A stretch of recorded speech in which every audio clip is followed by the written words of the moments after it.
Yo, All right. Bryce doesn't believe that I'm ready. No one believes. I'm always ready. I'm always multitasking. This is what I should try to do. I should try to answer all emails and all comments while doing a podcast at the same time. What do you think about that? We could try for a couple minutes. Yeah, and then you'll hear me, hold up. What is this Yeah, you might give idiot, stupid, dumb person saying? Get out of here. What's up, people? It's Friday. I'm about to leave for a week, going to VinWiki's garage. I just want to stay home and wash my cars. I couldn't take it anymore. I washed the M5, so I washed 3 cars back to back. My baby soft skin is hurting right now. You're officially a detailer again, I think. Especially after all the washing my hands yesterday working on Bryce's suspension. So, yeah, trying to get all these projects, done, and I guess probably just to move on to more projects. But I got all these things floating around in my head that I want to get done. So I'm working on it. Well, let's see. I want to get to the super chat question here before it goes away. We forget about it. Let's see. This is from Quentin James. I just started CrossFit, and I'm already obsessed. How many classes a week would you recommend, and how do you like the Flynet 3s? The standard CrossFit formula is 3 days on, 1 day off. Of course, that's hard to do when every CrossFit gym is closed on Sunday.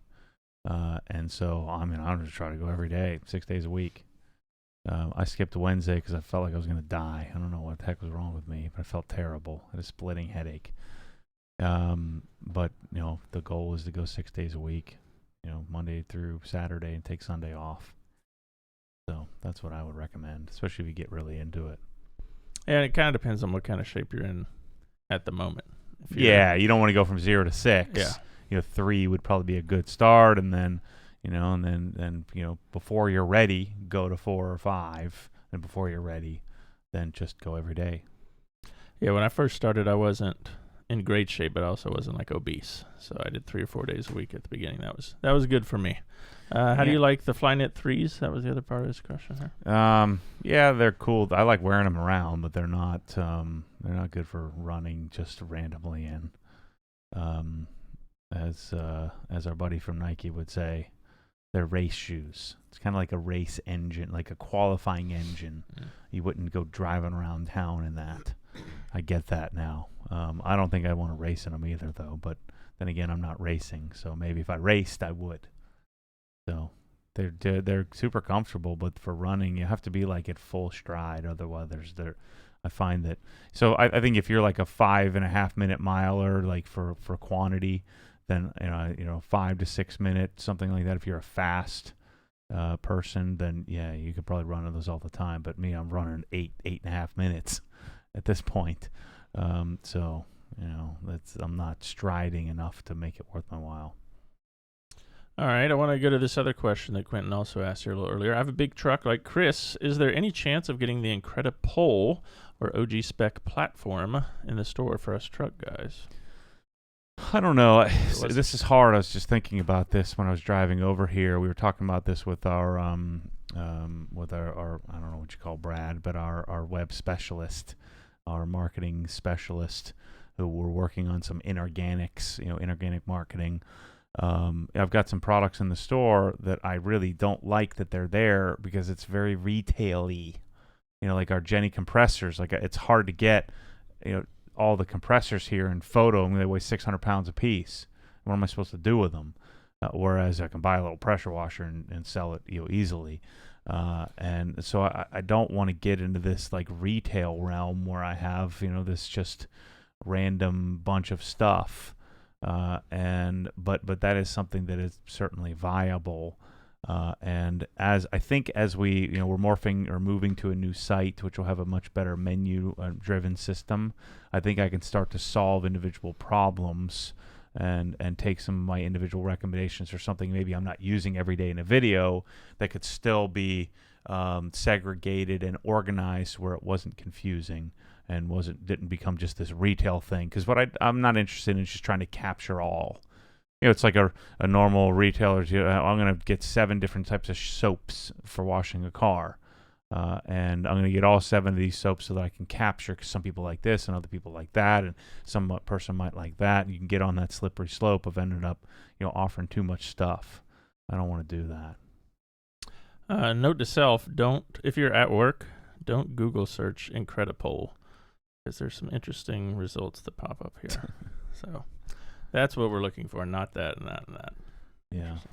Let's see. Oh, we have another super chat here from Yoshi, our big zebra cake contributor from a while back.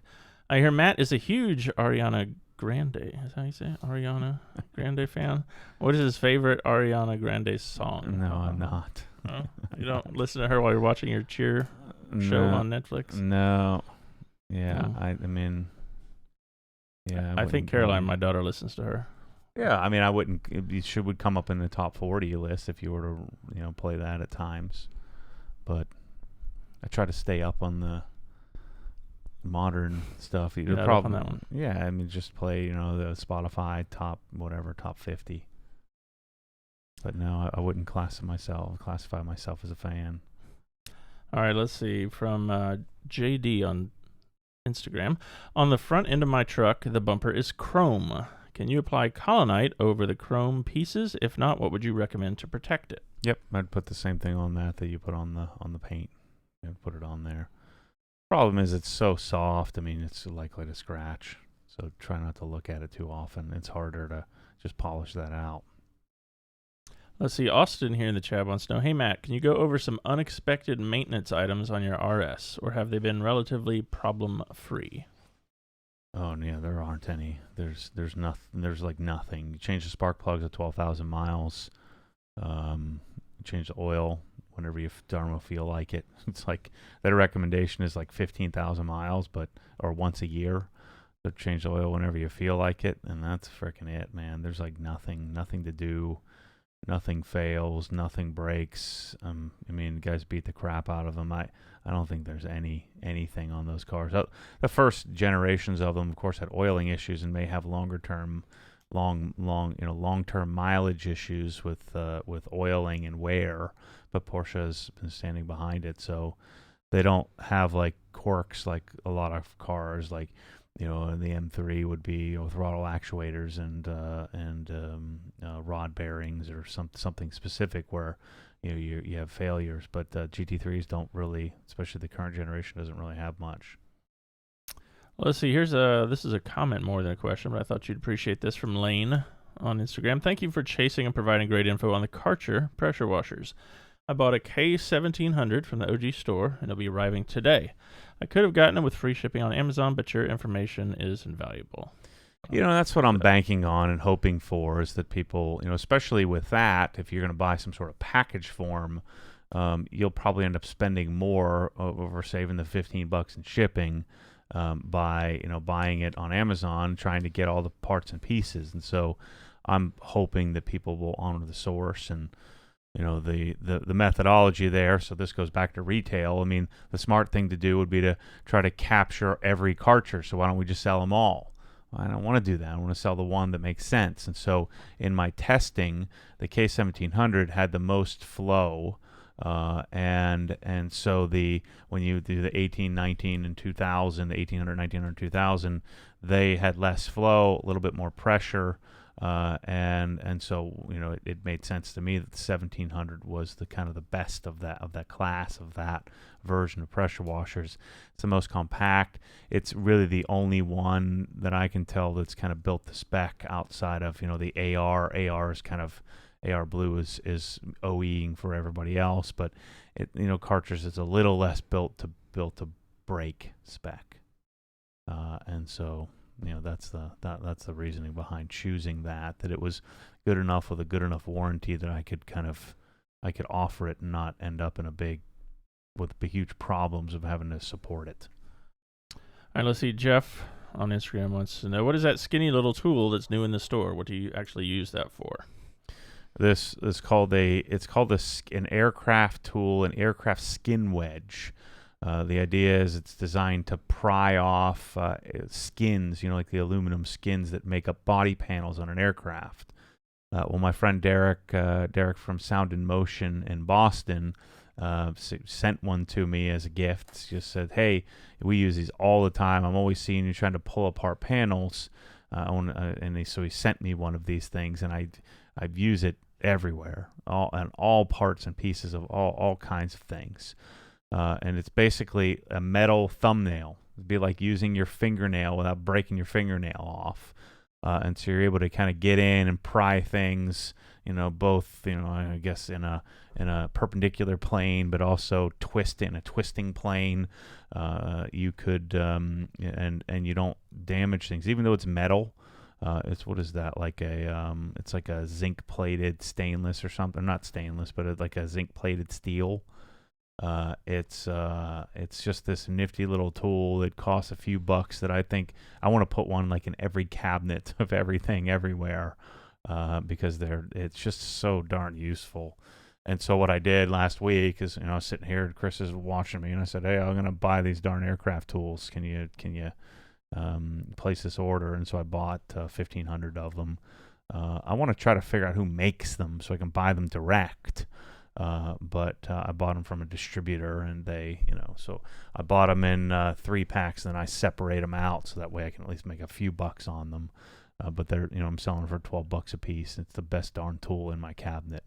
Even on Bryce's Miata, I use that more than any other tool for the whole project. Super sweet.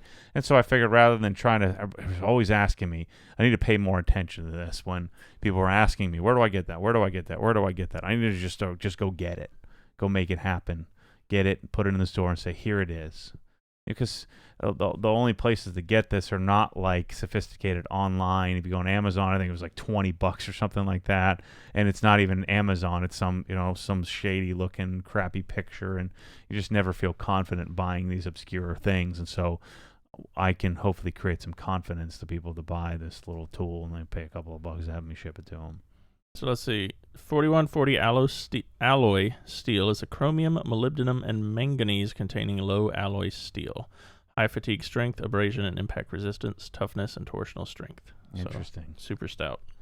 Yeah. Now we need to figure out where they're made so that I can buy them direct. Well, let's see here. Is there an update on the PCL tire gauge stuff? This is from Jeffrey and the Hammer123 in chat. Yes. We paid for it. We ordered it. They're in the process of filling our order and sending it here. I would say probably 2 weeks at the most. It'll be in the store. Yeah, you just talked to them yesterday and paid for the order, and so they had I think they were missing like one part, and I think he said the digital tire gauge that I opted to offer, they're going to stop making. So we'll see. We'll see how many if people really want that and they really like it. It's okay. I'm not as excited about that as I am this skin wedge thing, but it's something that I think was good enough to buy anyway. It's a multi-purpose tool. See, you can open your drink with it. When your thumbnails overflexed. I don't have very good fingernails at all. Let's see. This is from Dallas, our Canadian friend. After having my Canadian Tire coiled air hose blow apart twice, these Prevost hoses are incredible. The 26-foot one is excellent for my portable compressor. Great the little curly Q, little pigtail looking ones. They're really nice. I want like a clean room just so I can put them all over the place, like in different colors, as they're so cool. And they're really not that expensive. But they come with a built-in swivel, and I think those suckers will last forever. It's like a little poly coiled hose, and they come in, I think, 13 feet, 20 feet, 26 feet, and I think 29 feet, and they come in black, blue, green, red, I think. They come in yellow. They come in several different colors. You combine those with like the S1 coupler and an S1 blow hole or or nozzle. It would be pretty sick. Let's see. Gary wants to know, is there anything better available than the Swiss Trax Floor Designer? I know they had a new one, didn't they? Like a 3D that Kyle was messing around with? I hate the new one, yeah. Mm-hmm. No, not really. But I mean, it's so simple. I mean, the basic old school Floor Designer seems to work just fine. If you start to get into that weird dude thing where you want all these weird purple and yellow and pink and get into all these weird colors, then I think it probably isn't as robust as we need it. But if you don't give into that dude tendency where you want to overdo it, where you just have too much color going on and neon signs and all this crap, then I find the configurator to be pretty useful. It's just give me a rectangle on the thing. But the new 3D designer is I just find the old one to be a little easier to navigate. All right, let's see. M Fonseca 911 on Instagram says, any chance you have come across a rubber boot solution for the end of leaf blowers? Had a couple close calls with the plastic tip while drying the car. No, I mean, I've smacked that tip off the paint. Nothing's happened, so I haven't even looked for it. I think I don't know, that's soft plastic. I think you'd have a hard time doing anything to paint. Paint's pretty tough. And if you did, I think you could polish it out. I don't think it would leave any kind of gouge. So I haven't, but I'm sure someone will come up with something at some point. And if they did, I'd be happy to offer it. Well, let's see. Lucas wants to know, do you have any experience with Nanolex products? Yeah, actually, I've had not in the last few years, but in the beginning, I had Phil from Detailers Domain had sent me basically the whole line at the time, and there's nothing that I really liked. Like it wasn't that it wasn't even good enough to say, yeah, this is pretty good. It was just all kind of meh. It was just okay. But they didn't. I don't think they had a coating at the time, so they had like a, kind of like a can, not a can coat, like a wet coat or a Hydro 2 type spray on water activated sealant, and I had a bunch of like wheel cleaner and stuff like that. But just nothing really. It was even like I was like, yeah, this is pretty darn good. It was all like, it kind of does the job. But I think I maybe had like a dozen different products from them. So it's been a while since I've taken like a whole line. I guess I did that with Meguiar's, with a bunch of Meguiar stuff. But what I'd like to do as I get finished up on a lot of these projects is do some more full product lines. Like I've got the whole Angel Wax thing sitting in the cabinet there, doing some playing with stuff when I'm washing cars. Figure out what I like. All right, Bob on Facebook wants to know, why doesn't Matt use Rupes compounds? These are not any good. Hard to wipe off, super oily, lots of dusting. Yeah, that's why. All right, Gio, I appreciate Gio's message here on Facebook, because he said he wanted to follow up on a few things mentioned on past podcasts. And he gives us 3 examples here. So number 1, PF22 quick release attachment. Yeah. What's the update there? I just had a FaceTime call with Rusty, who's making it for me. He showed it to me, like how it works. So he's sending it to me here, so I'll have it to show it to you. It's pretty cool. It's a pretty sweet thing. We're also going to incorporate a cap. So you could buy, if you had 3 bottles, you could buy, 3 of the coupler that goes on top of the bottle.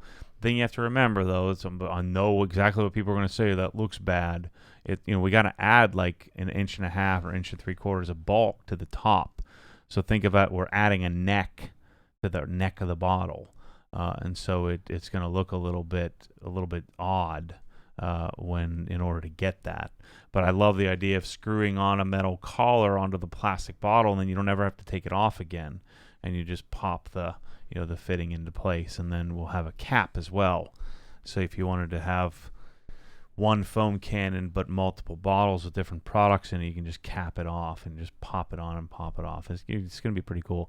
And we're probably going to make it out of aluminum because of cost and production capability. Maybe we'll come out with stainless if it becomes something really popular. I think we'll sell a lot of them. I think a lot of people will like them. But I think a lot of people are going to say that doesn't look good, because it does. Again, think about take the bottle, take the top, and put a 2-inch collar on it. It looks a little funky, but I'll show it to you. I should have it next week or so.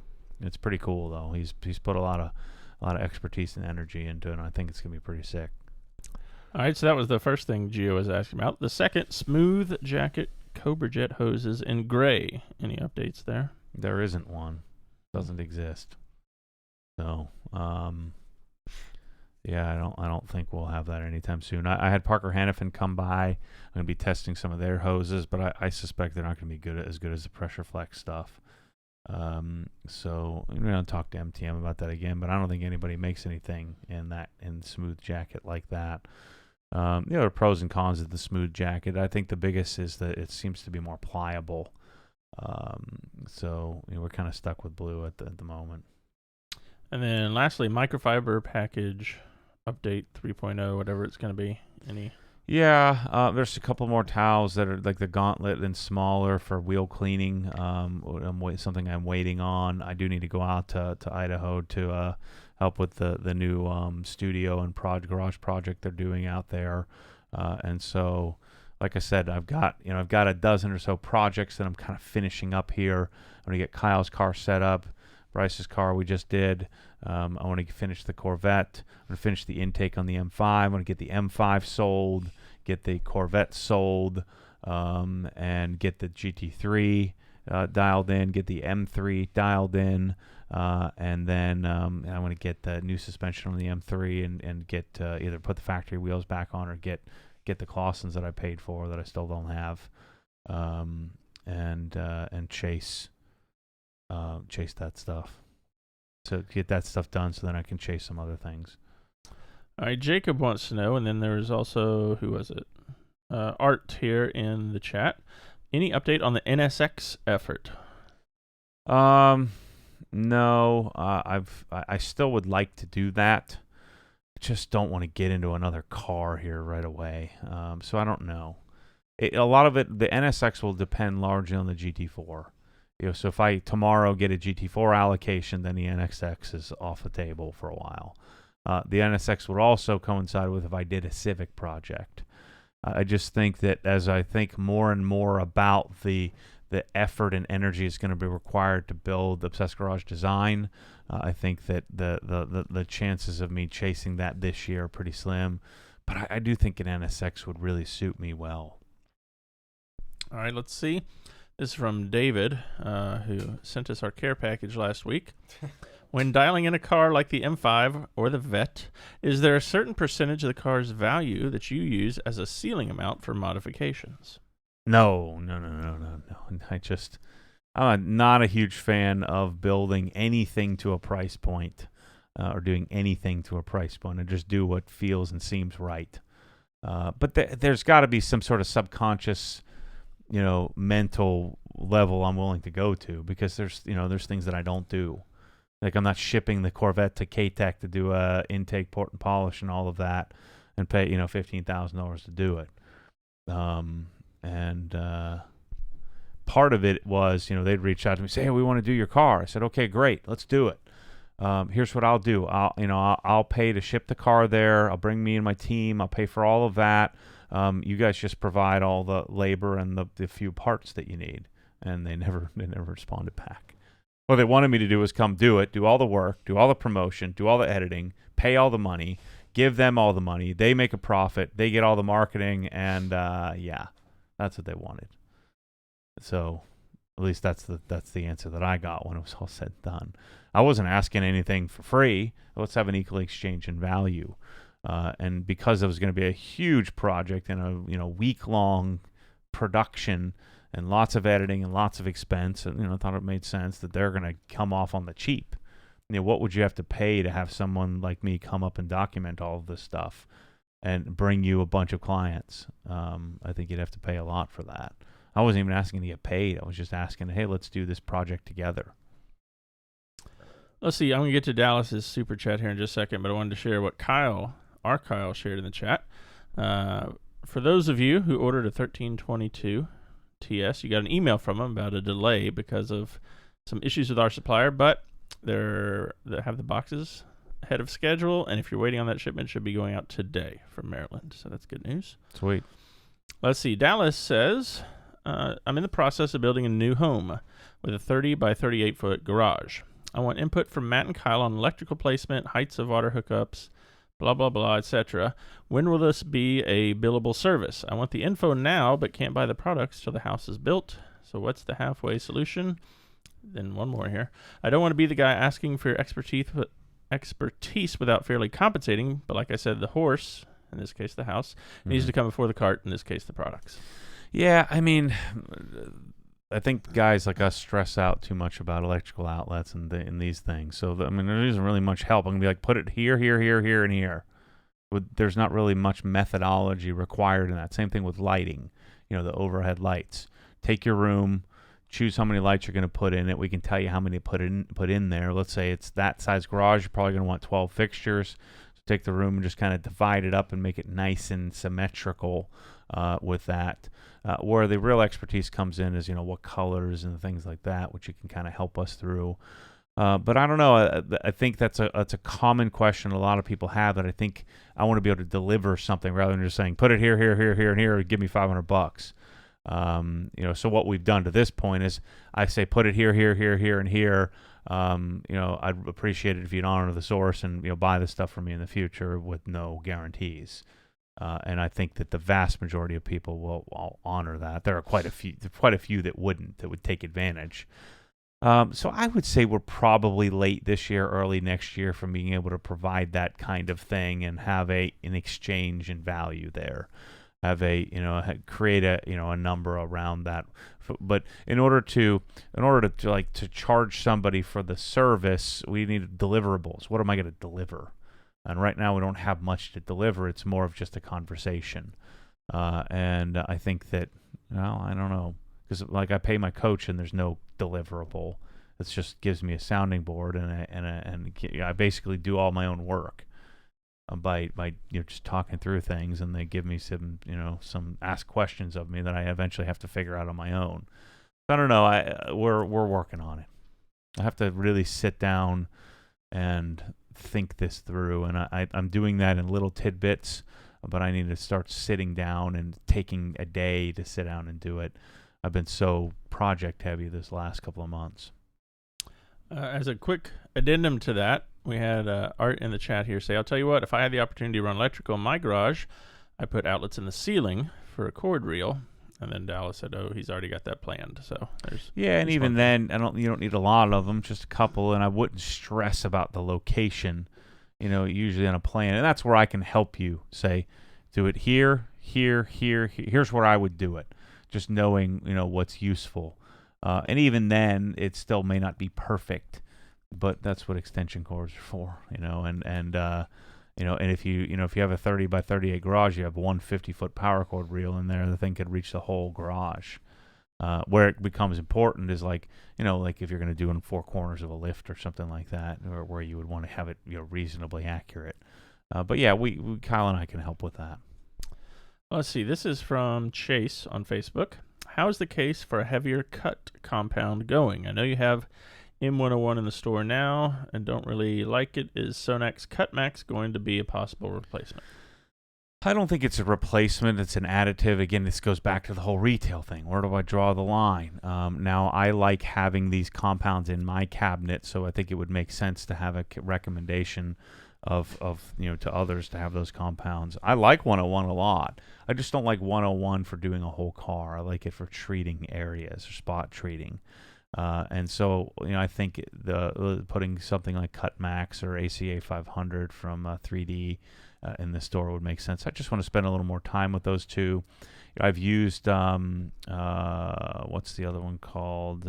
Shoals Concepts something or other XXL. I can't remember what it was called, but that's so similar to Jescar in performance and cut that I never found the need to bring that in. But that's another good compound. I've used Cutmax where I'd never used the ACA 500. Cutmax is super watery and thin, but it can cut pretty well. Didn't dust at all. So I just want to play with it. And I've got 2 more cars to do here coming up in my GT3 and M3, so I'll know, what makes sense. All right, this is from our friend Kevin on Facebook. First off, I've been enjoying the extra spicy videos this week. There's a lot of comments about that earlier. Thank you for the entertainment value. I know Tool Grid is brand new and just added to the store. Mm-hmm. Will you be adding the dimensions for individual pieces to the description? Also, the thickness of the grid itself. Height is my concern on more shallow drawers. We don't have dimensions on there? I thought that was the whole point. Let's see. Bryce may have an afternoon project now. We'll look at it. Yeah, the dimensions should be on there. Dimensions of the, of the little, like square thingies, but obviously the big grids. Yeah, I need to figure this. So this is part of the next project. So first step was get it, try it. Do I like it? Answer, yes. Second was, okay, what do we want? Do we need each part and piece? Does each part and piece need to be in the store? Answer: yes. Third question was, could we get this built and take our own photos and get a description, a basic description set up? So we have that done. That's where we're at right now. The next step will be digging into, the base size Sabre drawers, the base size Sonic drawers, and figuring out, how could I, how do we fit things in drawers that aren't as tall? So how do we do that kind of stuff? And so we're going to do more and more updating, more and more videos of it in order to kind of teach people how to buy it. From there, then we'll create packages. Here's my recommended package if you have, a small amount of tools. So like small, medium, large amount of tools. Here's the recommended package. And then also have a buyback program so people can buy extra and feel comfortable that they can send it back, because I'm banking on most people not sending it back. And so, Tool Grid, more will come as we progress. And I just got word that Wally, the older gentleman who came, who's the owner, he just passed away last week. So I'm assuming that's going to kind of hold up some of their like kitchen types of some of the production of things over the next couple of years as they continue the company. But Tool Grid, I've got it in the store now for the early adopters who watched the video, sat down and kind of try to figure stuff out. But I'm going to provide more and more valuable information. That's a lot of what I want to do over the next 6 months or so is clean up the website, clean up the organization of it by redesigning it in the menu and cleaning up some of the information and providing you some more. I'm sure I'll get in trouble with people on YouTube when I'm making a lot of product-specific videos of things that I'm selling, but I don't freaking care. I'm going to do it anyway because I think that information is interesting and valuable to people that matter. And so I'm going to do a lot of that. Tool Grid is a good example. Car Capsule, the Sonic toolboxes, building a Sonic bag, you can take with you. Things like that are stuff that I really want to narrow in, make a lot of videos about, because I'm interested in playing with it rather than doing another car project. So that's why an NSX or GT4 appeals to me. I still want to do car projects. I still want to detail them. I still want to put like an exhaust and part on here and there. But a project like the M5 and the Corvette is so extensive. It takes weeks and weeks and weeks and tens of hours to get done. Whereas I'm going to focus that energy on the site and the organization of products because, again, I want to have an end-to-end garage solution by the end of who knows. But I feel like I have an end-to-end detailing solution, but it'll never be done. But I feel like I could say I have an end-to-end solution. Everything you need to do is there.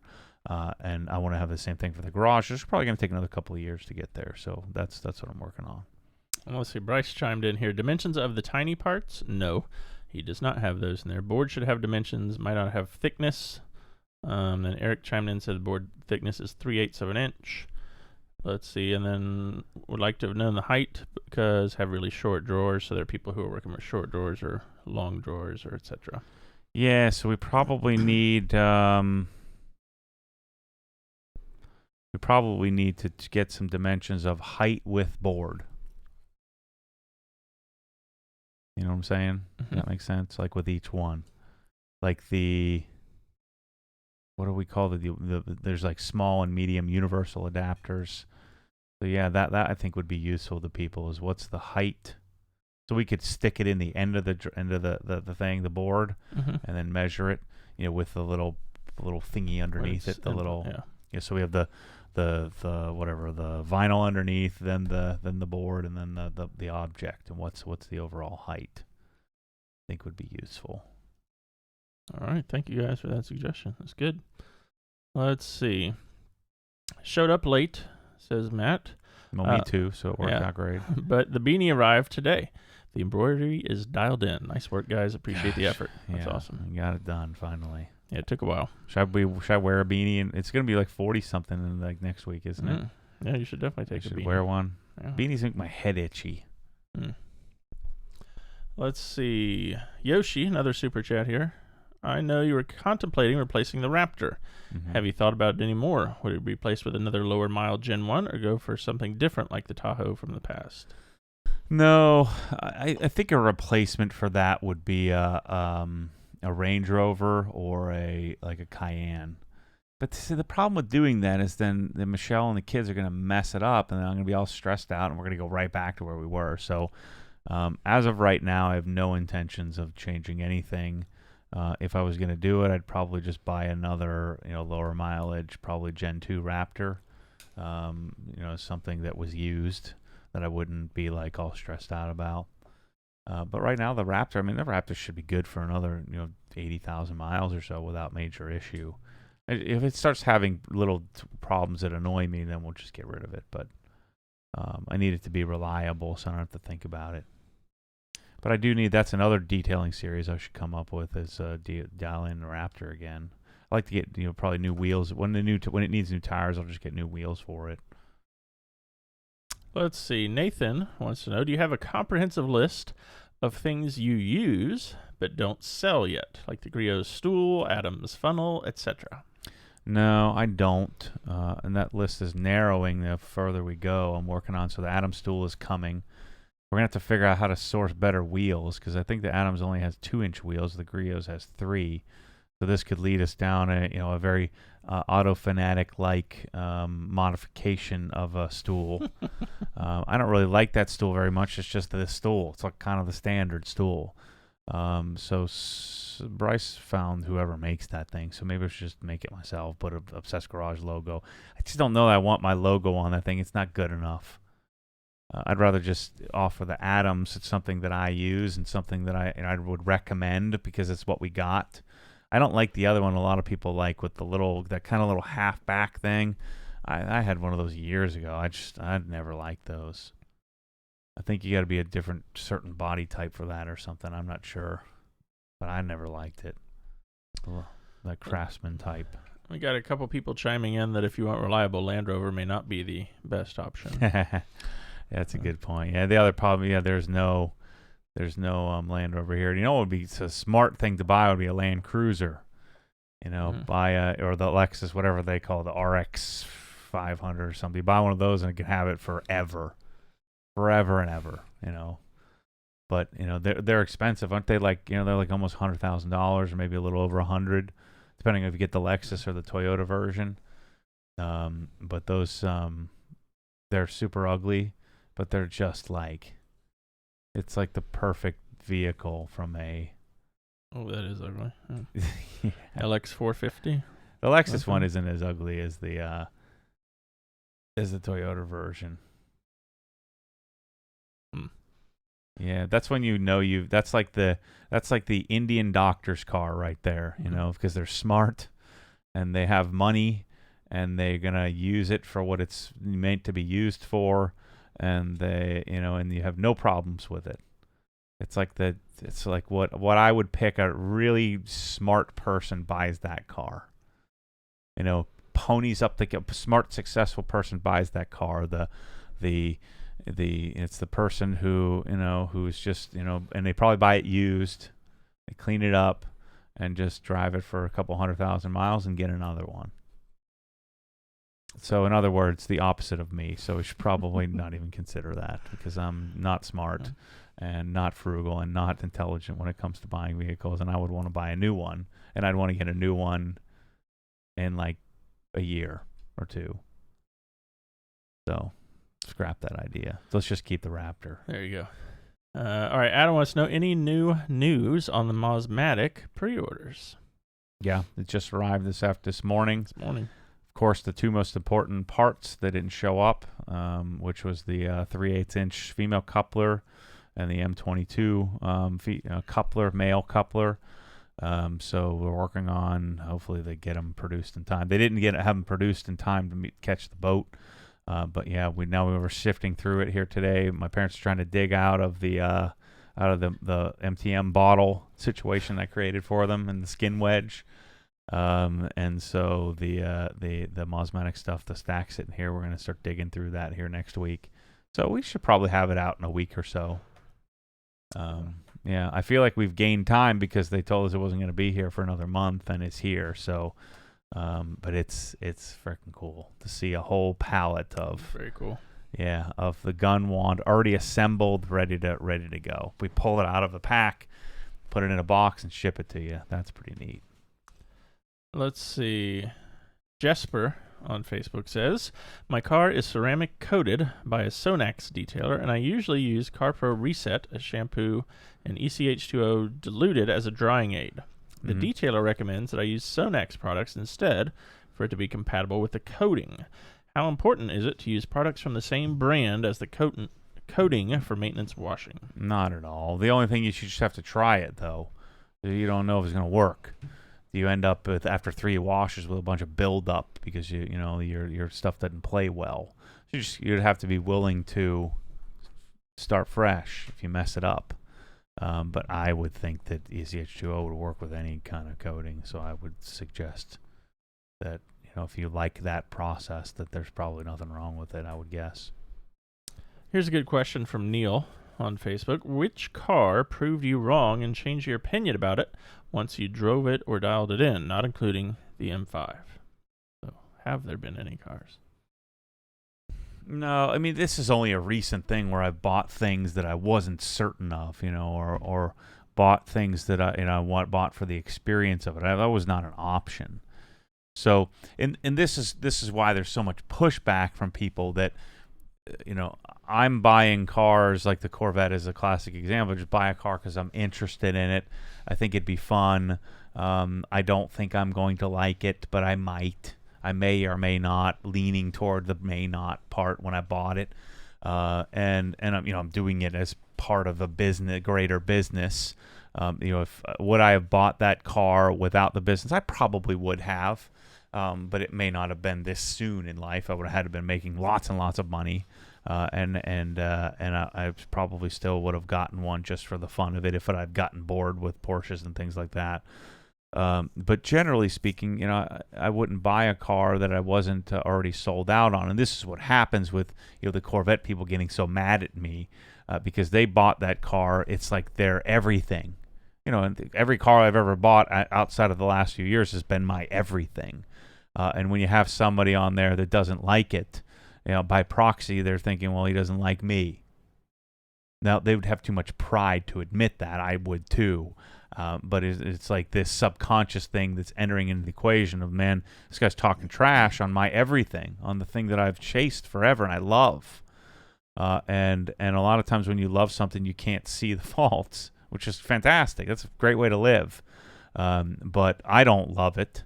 And I see the faults, and I'm just kind of talking through it, and like the hood opening backwards is freaking stupid. It's just calling it what it is. It's just stupid. And I have a hard time finding things that are stupid on a GT3. But if they were stupid, I would say it's stupid. And it's not me just having this overly objective, this opinion of something that there's no based on nothing. I mean, I have the freaking thing. I'm touching it and feeling it. That's where I say there's a difference between opinion and experience. You might touch and feel something and say that it's great, and I might touch and feel something and say that it's stupid. Well, if it's based on some sort of fact, like you actually touched and felt the thing, and you say that it's great, that's not the same as an uneducated, useless opinion. And so that's why I like using that term that I stole from my coach, the idea of experience. And so I think that's part of the reason why people get so angry, like so angry. And that type, the Corvette type, it tends to be very positional. It tends to be very bought into whatever they're bought into. Oh, there's my bead maker that I was looking for in Kyle's car. I left it in your truck. Yeah. And so that car in general is like a recipe. And I knew this going in. It's not actually as bad as I thought it would be, but the me owning a Corvette was a serious recipe for me to have a lot less people interested in what I'm doing. So for those of you who said I bought that car for the views, that's the dumbest thing I've ever heard in my life, because it's the opposite of that. I knew that when I got that thing, it would be opposite, because the chances of Corvette people being bought in fact, I probably had lots of Corvette people that were bought in before that now aren't, because they just can't fathom how I could be so stupid, how I could not like what they love. Well, but I totally understand the car. it just sucks. It's just, and so I've never, to answer the original question, I've never done this where I bought my Civic, thinking, well, I might like it when it's all said and done. No, I bought the Civic liking it already, and then I just tried to make myself like it a little more until never any car I've ever had, I don't think, outside of the Corvette or the M5, that I go into it with such a huge question mark. All the other cars were like, man, I really like this. The S4 would have been a good example of a car that I really liked, and by the end of it, I really disliked the driving. It was just so boring. And it would have made perfect sense if I lived in New Jersey or in Wisconsin or something like that. But it just down here it didn't make a lot of sense and was really, really numb and boring, even though it had so many virtues. So that I guess could be an experience where I bought the car, loved it, and then by the end of it really didn't like it. It was time to get rid of it. Let's see, we got a comment here I wanted to share from Sprady, I'll say, in the chat. Hey, thanks guys. On a fast shipment of a large order, Ken and OG are first rate. So good job, Ken and the crew out there. We'll get it out as soon as they can. Yeah, sometimes that's like within an hour. Sometimes it's within weeks. It just depends on what we got. And so what we need to continue to get better at and which would be amazing if we could like enter notes, like regular notes into the system. Like why is your order not shipped? And you can kind of go and look at the notes. I mean, wouldn't that be the coolest thing in the world? So that's the ultimate goal, to get to the point to where, again, we don't want to waste anybody's time by you having to call us, but be keeping people up to date, with what's going on. Let's see. These two questions came pretty close to each other, so we've addressed these before, but I figured I'd give you one more shot. I didn't answer it properly. Well, no, you answered it properly, but I think you can explain it pretty well. Okay. So, any plans for OG opening overseas? No. Any plans for a West Coast facility? No. Yeah, I mean, remember, guys, that this is not as simple as you think. So you can attest to this. I mean, like today, for example, I did 2 interviews so that we have content for Inside the Heck. So I interviewed Chris, washed his truck. I interviewed Kyle. Christian was here shooting a video review of my GT3, so I spent a little time with him. I washed the M5. I got to run over here to do a podcast, and then all the while, following up on comments. I haven't touched my email inbox for a little while, and so even though it looks like I'm doing this fake job, I mean I'm probably busier than I ever been. And so for me to open up another location, I know exactly what you're thinking, because I'd be thinking the same thing. Hey, because I get this email all the time. Hey, Matt, I'm just like you. I have yet in this history of the world ever to meet anybody just like me. Have you ever? I mean, I'm a little over the top. No. Yeah. So there's this.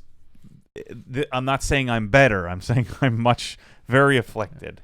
But the chances of somebody just saying, I'm just like you and I'm going to do it the way you want to do it is very slim, especially if I'm not there helping string you along. So what I know what's happening is people are sitting there saying, well, shoot, I'm in California here. All Matt has to do is build $1 million facility, send me $400,000 worth of product, and then sell it all for me, and then I can deliver it for him, and then I can make half of whatever it is he's making.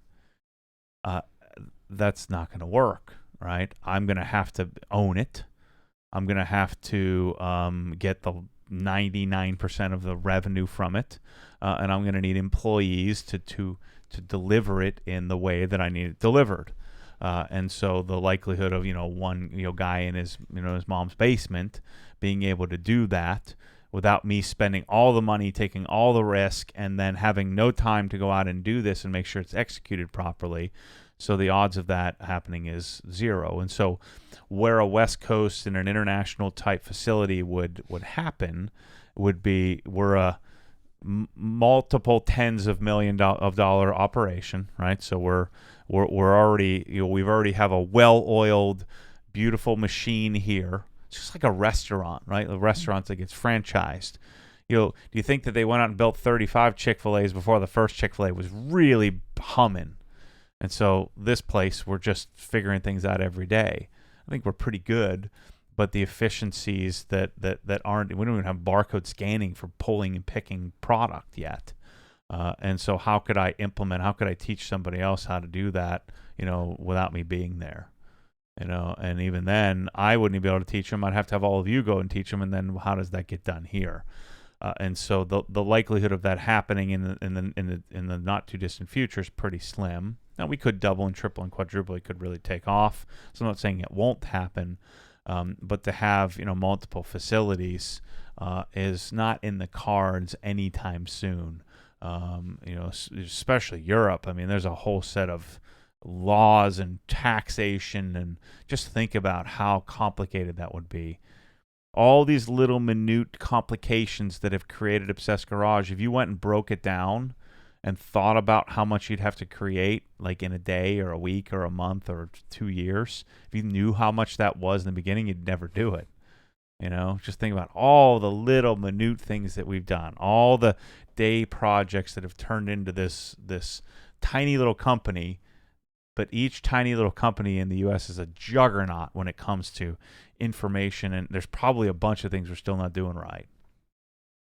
And so there's just no way for me to do that in a separate location at this point. It's just not. We don't have the cash flow. We don't have the people. We don't have the efficiencies set up here yet to be able to replicate that. And 1 or 2 people are not going to be able to do that because they're not me. Thank goodness for that. And it's just not, it's not likely. There's just no way you would quit. I'm telling you, I would drive you freaking berserk, because I would be unrelenting and unwavering on how it would have to be done. And I guarantee you, anytime there's a partnership, partnerships generally don't work.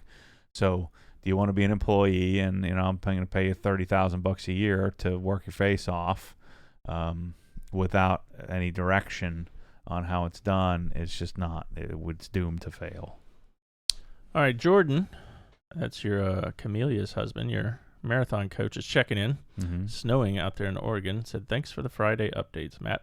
So how is the marathon training going? What's the story there? Yeah, she has me dialed back a little bit. It's time, speed-wise. I told her what I've been, kind of averaging, and so she's, requesting I run, the couple. So this is the first week, but I ran basically every other day. And she wants me to dial back CrossFit a little bit, so I probably won't do that. But so I probably will have to, just from all the traveling I'm doing.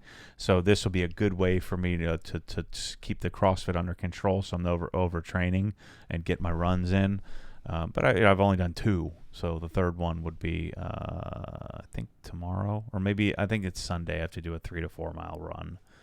But man, the shoes are really messing me up.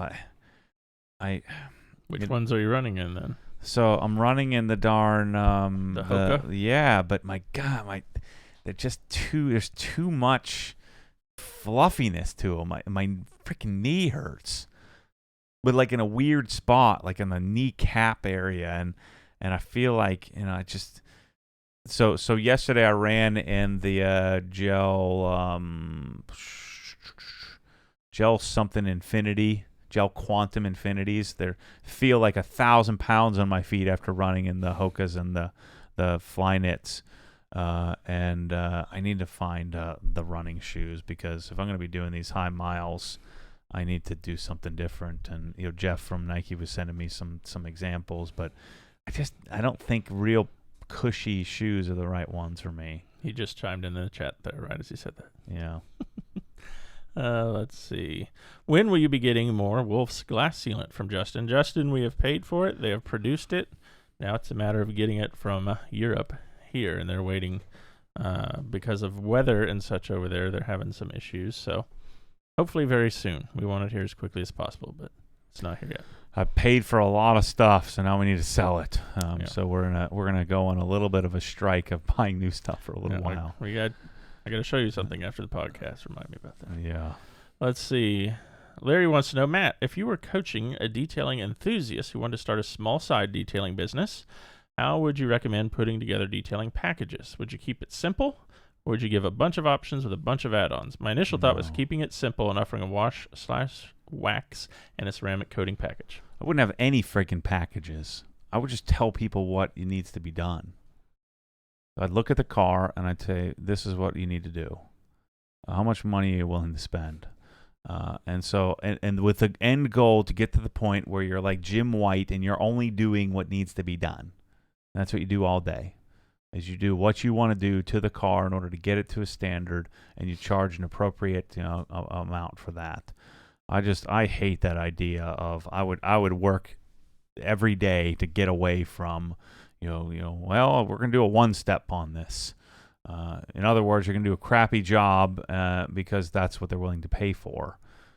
Instead of eventually, and I know you'll kind of have to do that in the beginning, but to get to the point to where you have a client base that just does what you tell them to do.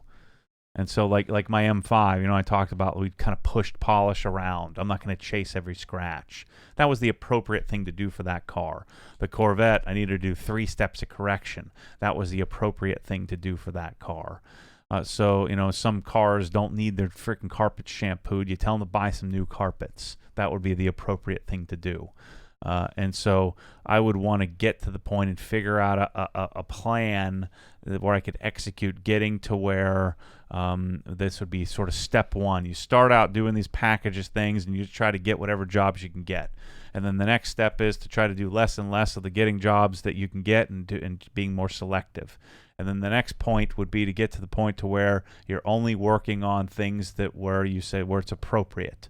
This is an appropriate amount of money for the job that I want to do to your car because I think this is what should be done. And then the next step is don't freaking polish anymore. Figure out how you're going to get other people to do it for you. And then sell the business and do something else as quickly as possible. Or build the business where you don't have to be there anymore, and that's going to be almost impossible. But that would be the goal. If I were building a detailing type of business. Do you have any experience with dash cams? Do you have a suggestion for an OG spec dash cam? No, I don't. That comes up in the Facebook group fairly often. So if you're in there, I'm just not the dash cam kind of guy. I don't understand what's the point. You're worried about liability? Just get some freaking liability insurance. I don't know. It just seems like a lot of work, and the odds of you having it all set up, you'd have to incorporate it into your life.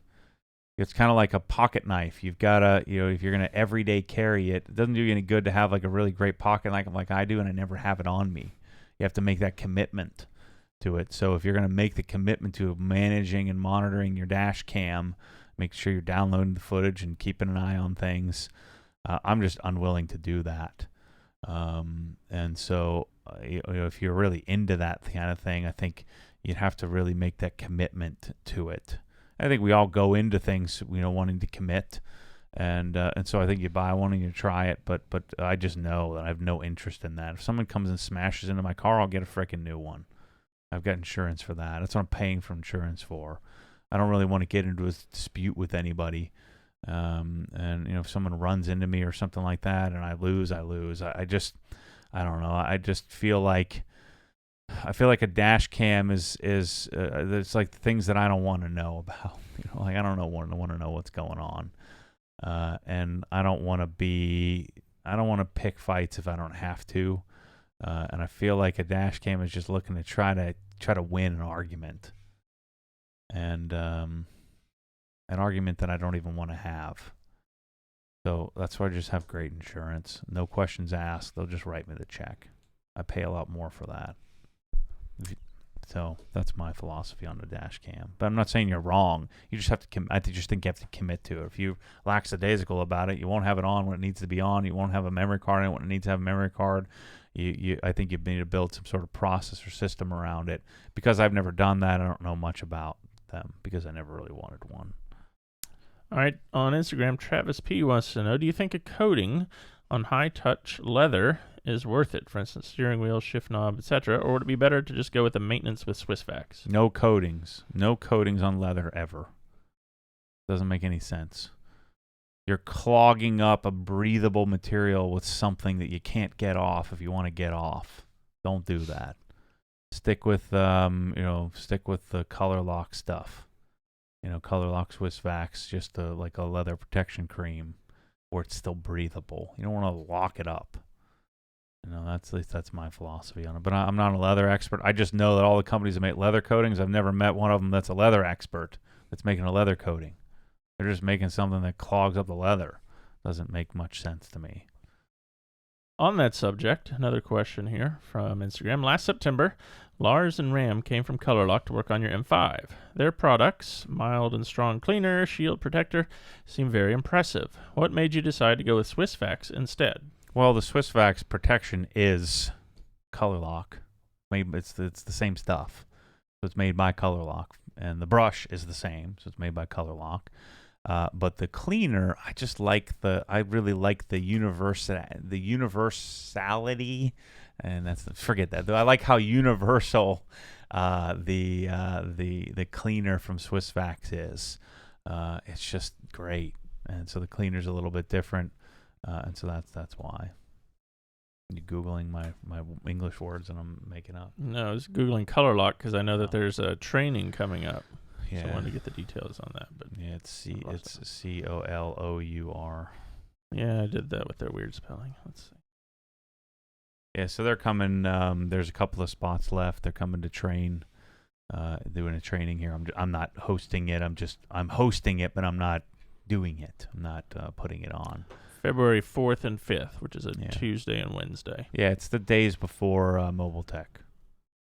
I think they're going down to Mobile Tech the next couple of days. So if you're interested, it's $500 for leather repair training. It makes you feel any better. I'm not getting any of that. So, if you don't like Obsessed Garage, you won't be supporting me on that. I'm just sort of giving them a spot to do it. Let's see. We have a question here from Brick City Whips. Matt, I'm thinking about ordering Swiss tracks through OG for my garage. Is there an installer that can help, or is it a project that I have to do by myself? Yeah, I mean, there isn't. It's not really necessary. Any kind of Yellow Pages handyman could install it. But no, they don't have. It's so simple that they never made sense for them to build a network of installers. I mean, you could show them any person that was somewhat handy, and pay them a couple $100 to come and do it. Anybody who has a table saw, or a jigsaw or a chop saw could put Swiss tracks in. And so that's, my recommendation is, if you know someone who's somewhat handy, any kind of general contractor, any kind of tile guy, and you don't even think you need to pay someone that much. You can find someone who does, who's handy. They can do it. Keith wants to know, do you miss your S2000? No. Nope. That was kind of like a motorcycle purchase where I bought the motorcycle, I got it out of my system, and I'm done. I'm glad I did it. It was fun. But that, the car should have lived in the past for me, should have stayed there. Certain things are better left in the past. Yeah.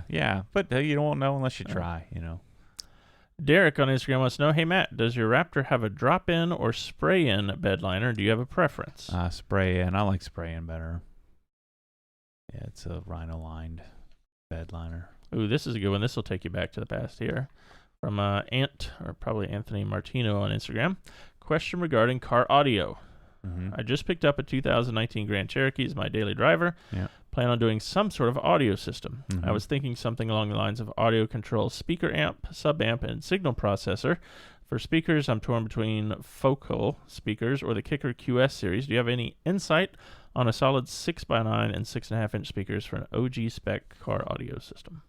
Yeah, I probably wouldn't do retrofit, 6x9s. I would probably do, somebody probably makes one for that car where it's just where you can do separates. So I do separates front and rear. I've never been a huge fan of Focal. I think that I think they're thin sounding, and then their Utopia stuff is very bright, because they're some sort of metal dome tweeter. So I always like Silk Dome. So I actually like I think it's JL. What are they? The CS5 is the Silk Dome version, or if you can spend the money, do Dyne Audio. So I've always been a much bigger fan of soft dome tweeters, especially in a car with all that glass kind of harshness that you get. And I would, I'd be inclined to look at some of these like hybrid, like Moscone makes like a digital signal processor and amplifier in one. But since you have a Grand Cherokee and you're not pressed for space, it wouldn't make sense to do a Class D or any kind of just a digital amplifier. I'd just do a stout AB, 4-channel amp for your fronts and rears. I'd spend more money on the fronts than I did in the rear. And I'd obviously want some sort of subwoofer in there as well. So either a 5-channel or two amplifiers of some sort. And then, of course, having the control doesn't do you any good unless you're going to have somebody who knows what they're doing with that. Use an RTA to tune it. So, now we're talking about a $10,000 system. Just depends on what you want to do. Otherwise, I'd be inclined to just find a local stereo shop that does well at that kind of thing, and you just kind of let them make suggestions to you on what to do. Justin chimed in on the chat here, and you've mentioned this in the past as well.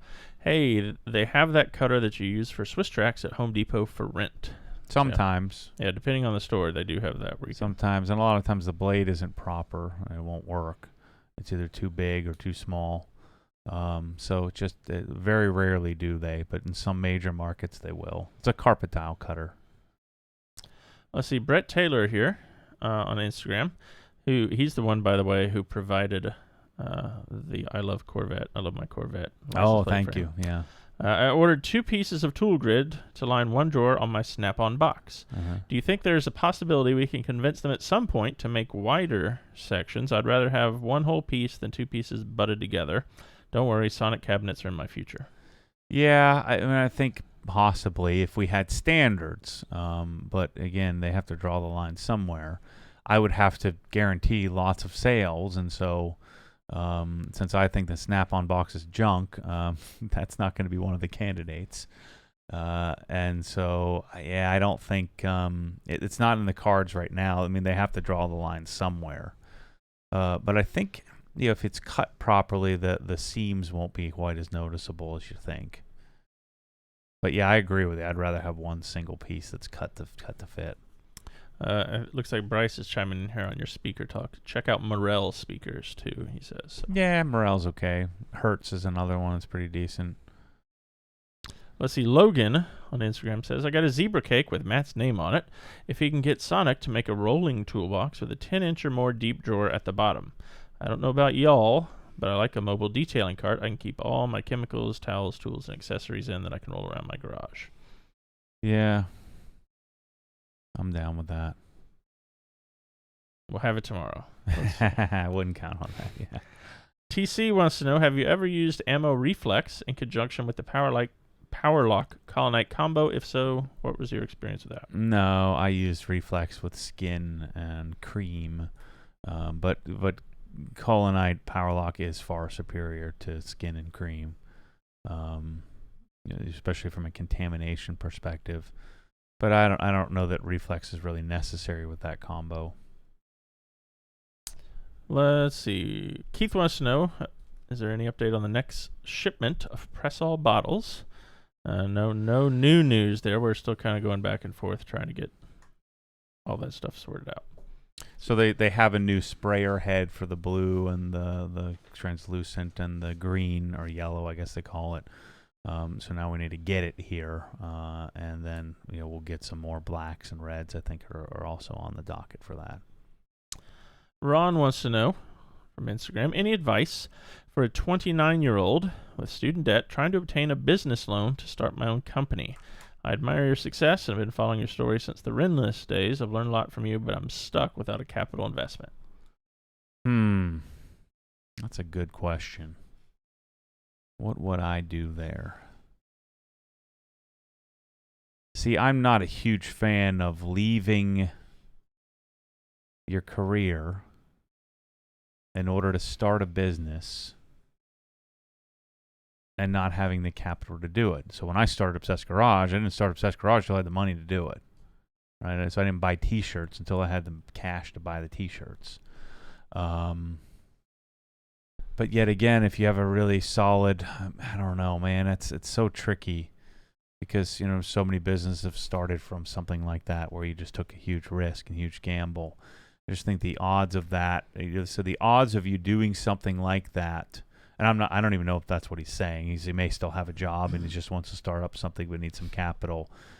So I'd be inclined to say strap it up and do some part-time work and save some money and cut some things out in order to save the money in order to start the business.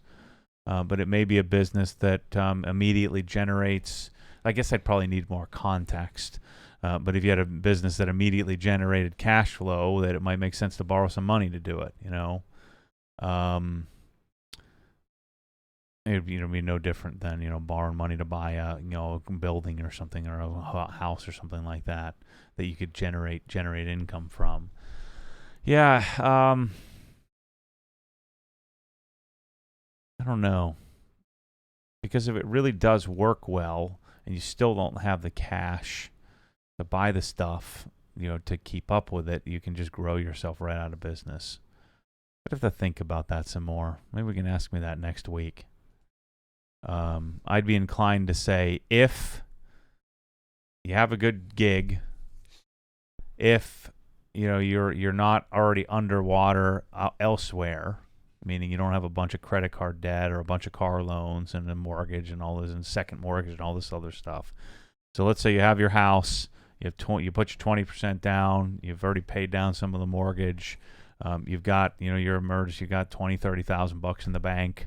And you've got to, some other stuff like some other 401k and stuff like that. I've moderated so much on this idea of bullcrap, general retirement. I'm sure I share more thoughts on that in the future. But if you have these things licked, then I think you want to take a little gamble, take a little risk. Then you need to keep working and take out the business loan, and then kind of side hustle it for a while. What do you got there? Oh yeah, let me see this thing.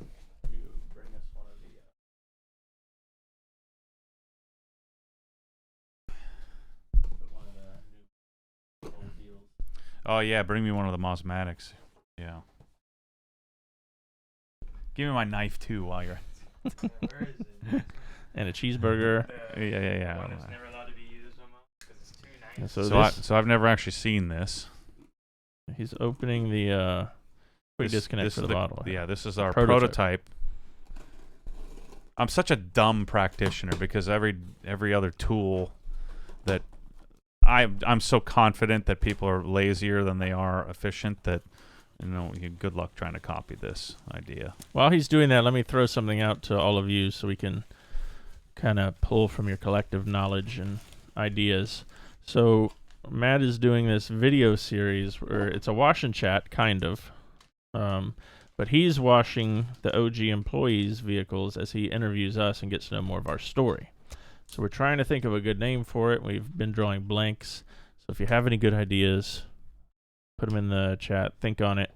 Email us. We need something clever, something good. I guess it is a wash and chat, but it's a different version.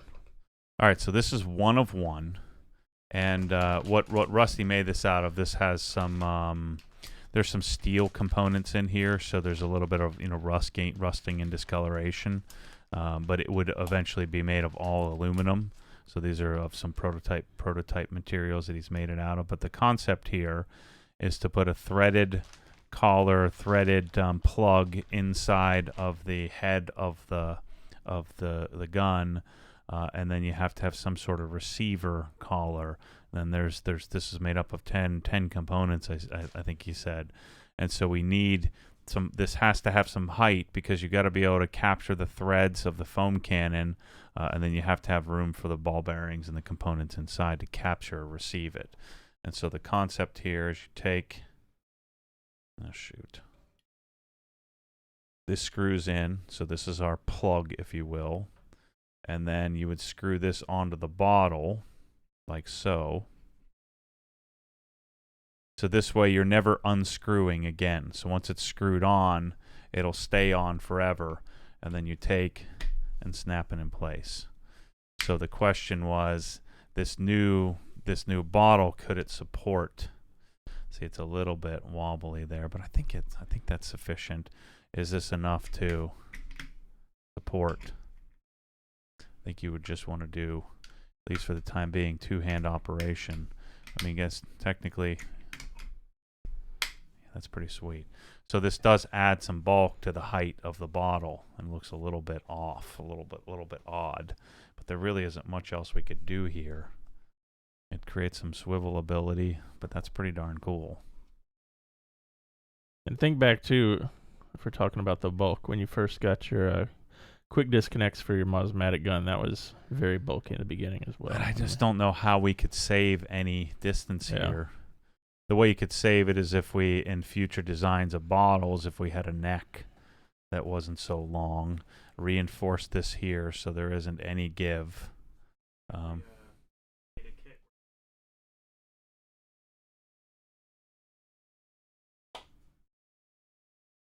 Yeah.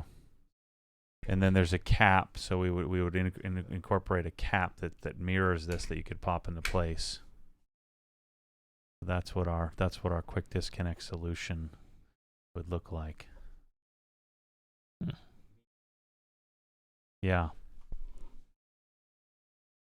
So I need to play with it and use it and see how we go. Back-to-back episodes with a box at the end. People are appreciating the box. Oh, this unboxing thing. Yeah. Don't get used to that. And then here's our new. So here's this is. We got an entire pallet of these. I'm darn near broke now because of this.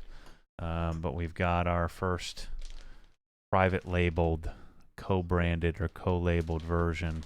So it comes sealed with an Obsessed Garage nameplate on it, and so we have integrated swivel. We have 1/4 inch high quality. What do they call it? Ionics.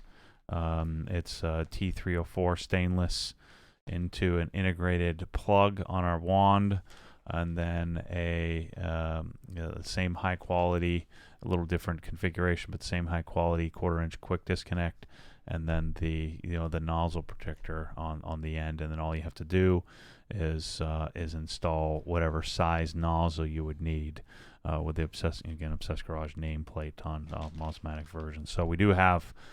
We've sold maybe half of them, so we do have quite a bit more. So we're going to work through all our pre-orders and then eventually change the pricing on all of our packages and provide this as a package solution. Of course, we can always create a custom package today if you wanted this with a new Krenzla. But right now, all the packages still include the original until we get through this short period of time. We make a transition. It's funny. I was looking at comments on YouTube on the MTM video, and some guy got all mad. Couldn't tell if he was being mad or he was joking about how he was ripped off because he just bought the PF22 and he didn't get the new one. And depending on, I mean, it's always going to be that way. It's like you buy you buy an iPhone and then a new one comes out the next day. That happens. What do you want me to do about it? I mean, that's kind of the way it goes. Same thing with this. We have a transition period where we update the products. I don't want to call it technology, but we update the stuff as we can. So that's a big deal here. This thing is pretty sweet.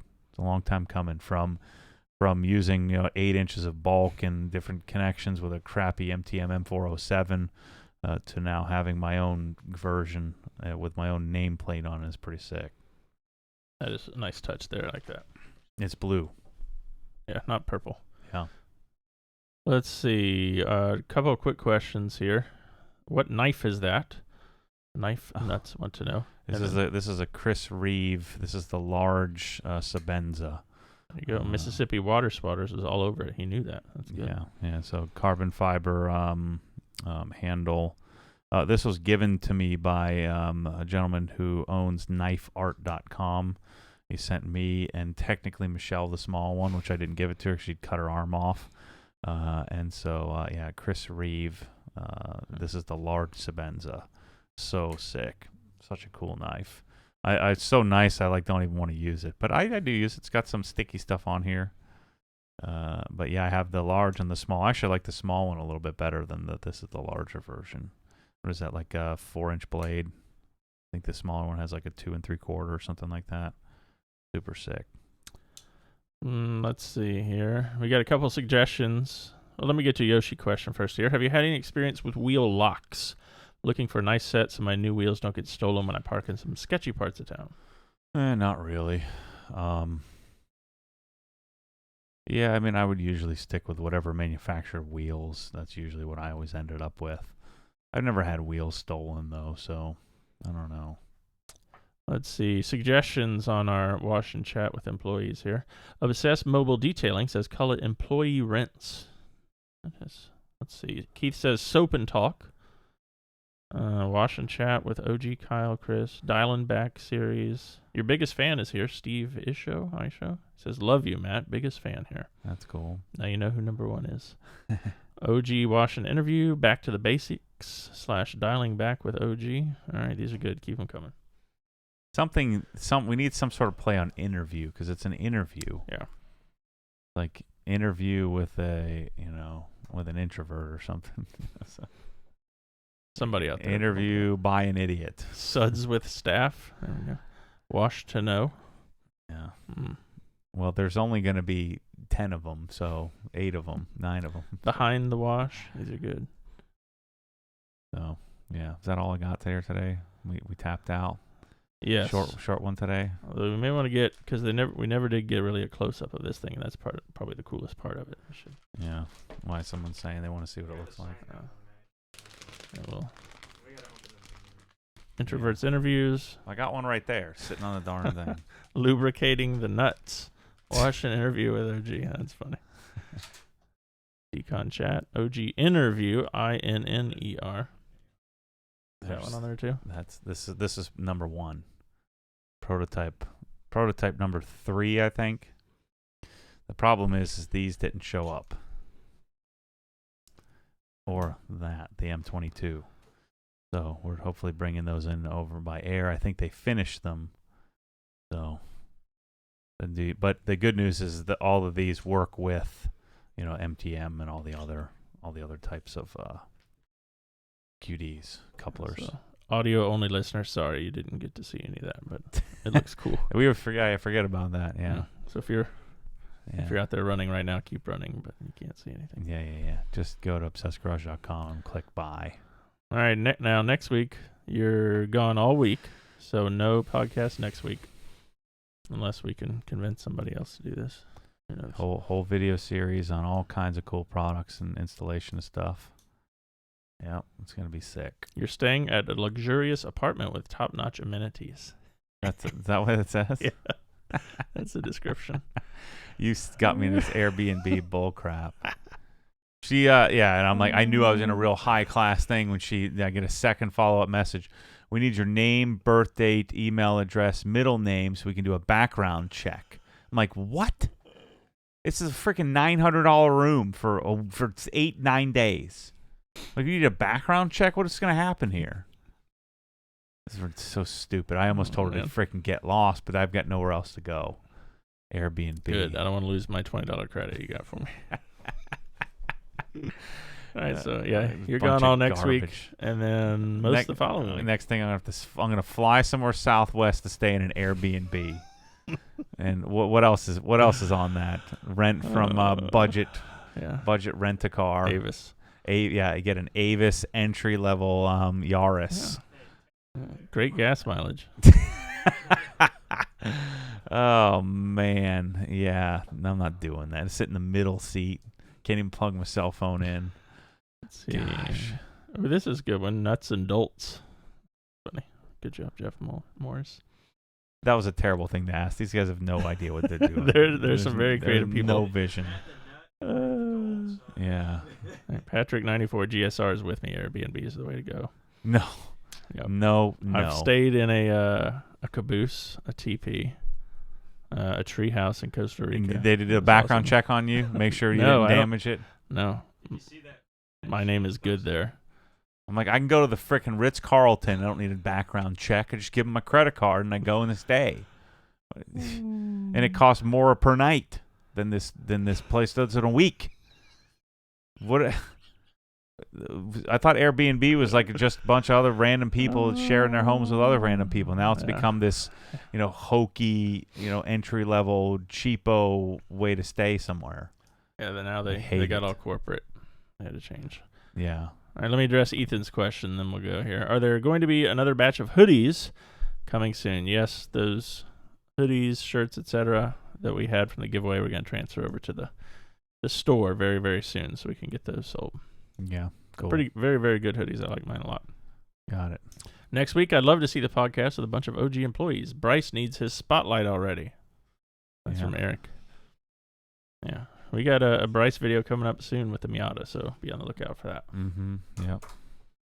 That's all I got. I'm checked out. All right. See you guys in I got to go pack some crap for next week. That's it. See you soon. Thanks for watching, listening, all that stuff.